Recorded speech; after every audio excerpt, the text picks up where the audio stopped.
Alright, just when you thought the quality of these videos could get no lower, here I am at the top of the mountain where I could find a shred of internet. And I figured I'd do a review of season 7 of Alone, episodes 8 and 9. And so, combine them together to not bore you too much. So in episode 8 and 9 we get a good view of Mark. First off, he starts with his fire, which he's fast on his feet, as you would expect from a recon sniper, and he puts his fire out, so that's good. Putting his tarp over the fire as opposed to branches as he does is definitely a much better idea. That's what I had kind of going on in my shelter, was stone lined, but the one parts of the roof that were closest to the fire and not stone lined were definitely tarp first. But I love watching Mark. He's got a good head on his shoulders. He seems to have the right mentality when things come up. I liked, his go for it approach when he had the bear run-ins and stuff, but I don't ever know what happened to that bear. Kind of just, the story just disappeared. I know he was gonna try to go for it, and it didn't work out, but he does contract trichinosis, so that's rough. Man, that's probably what makes him feel a lot worse than he actually, than maybe he might have lasted considerably longer, but with trichinosis, you're pretty done, I think. And you saw him releasing that fox. That was a cool moment. Catch some fish. But anyway, when you get old trichinosis, not much else is gonna help you but tapping out. So I guess I'm glad he did. He did it the right thing at the right time. Sounds like he was a lot worse than you could tell on the show. See some more of Amos also, who's representing El Salvador well in a completely different climate. So good for him, learning and adapting quickly. Obviously it's not a place he's used to, so he's doing really well. It was pretty hilarious watching him whack that fox with the bunny buster. And I wonder if that taught it a lesson, if it stayed away or if he had it kept coming by. I'd have to ask him. Then Callie is, of course, her usual positive self, and that alone will take her a long ways. She won't be, she's not going to be tapping out because she's enjoying herself, and she's learning to take advantage of the time, keep it in perspective. It's not really that long, all said and done. So she's able to maintain a positive perspective, and I'm sure she'll be there as long as her body allows. So hopefully she can keep getting food and stay there the whole time.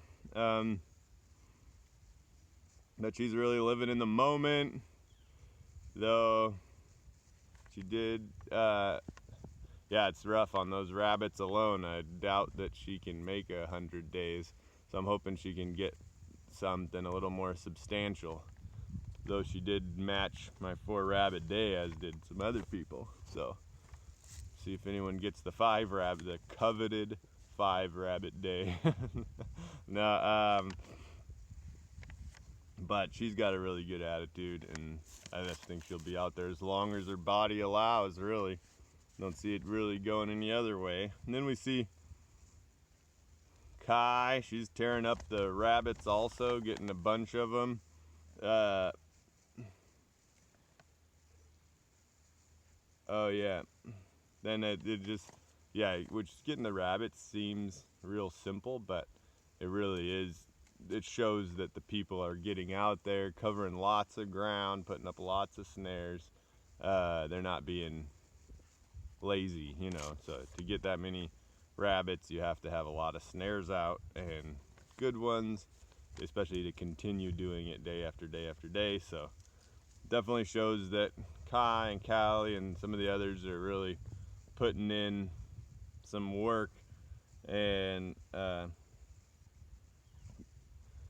Kai's cool. She's not, you know, she's got they show her crying a lot and her emotional like struggles, but she seems to always confront them, and you know, she doesn't try to hide it. She confronts it and then moves through. So that's cool to see, and keep seeing how she moves forward. We got Roland also making the ox lip soup, and that was awesome. I was a little jealous because my show ended so soon. I didn't get a chance to make my moose lip soup. It's all, you know, as he said, it was one of the natives up there in the northern areas. It was a delicacy to them, and to the Evenki it also was, and we loved some moose lip soup. So I was definitely looking forward to it. It was one of the, actually the head in general was one of the fat stores that I was saving, because it's not something that any critters can really get into easily. I cut and ate the tongue out of there, but the brain inside the skull and all the face fat behind the thick hide is pretty secure and safe, especially once it's all frozen up. So that was kind of my fat stores for, you know, heading deeper in, and we never got there. So I'll take it from Roland on how delicious his ox lip soup was. Nah, but yeah, anyway, what else do I have here? Notes. Anyway, yeah, Roland in general obviously knows what he's doing. He's doing a good job utilizing all the fat and stuff off the muskox head and everywhere else, I'm sure. I know they're lean animals. My brother on Alone the Beast, you know, was surprised how little fat there was on a muskox. Not really the case with the moose. It seemed to be much, you know, there were definitely big stores of kidney fat and rump fat and stuff like that seems like the muskox is devoid of, so he's gonna be stretching his food, I'm sure. It is crazy. He sees that giant herd of muskox. I imagine they only have a tag for one, though, so I'm sure that's why I didn't go after it. Also, he wisely didn't want to scare it into other people's territory. I had tracked some moose. You know, I was no longer allowed to hunt them, but I was still watching their signs and stuff. And I had moose head into my neighbor's territory too, also, and you're just like, dang it, oh man, I hope they don't get them. But it's just another thing to stress you out for no reason. But he did right by not disturbing them, letting them just chill out. Then they cut back to Amos, and he has a wolf pack surrounding his shelter, which is really interesting. I would have a lone wolf that would always come around at night.